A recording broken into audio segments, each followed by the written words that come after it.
20 years ago, I was invited into a new business meeting with a lovely couple. Let's call them Mary and George.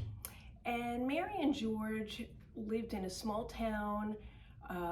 George had developed a product, let's say a widget, in his garage, and he had just sold it to a ginormous company and had a huge liquidity event, $100 million, classic American dream, right? All the while George was building his business, what do you think Mary was doing? Yep, she was raising the kids, she was running the house, she was paying the bills, she was hiring and firing service managers, she was doing the investing, everything that was necessary to free George up to work on his business.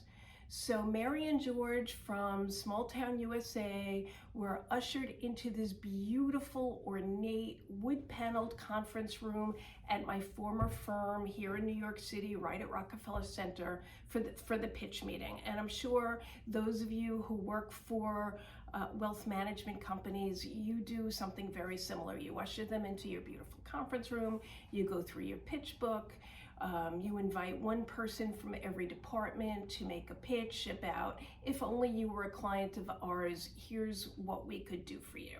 And the investment guy was there, the relationship guy was there, and I was sitting there.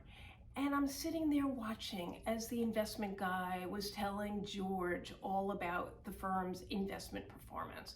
And I'm watching as the tax guy's telling George all about the latest investment strategies. And I'm watching as the new business guy and the relationship management guy take George through page by page of the pitch book. And what's wrong with this picture? I'm sure you can imagine. That's exactly right. Everybody in the room is talking to George and nobody in the room is talking to Mary.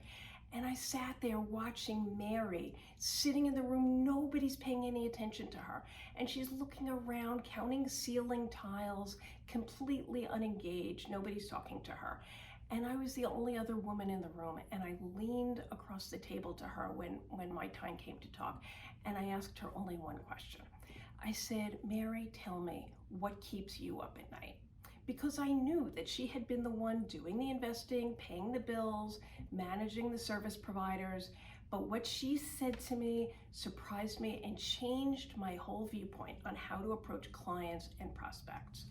And she said, you know, I'm interested in all of those things they're talking to my husband about, the investments and the taxes and all of that.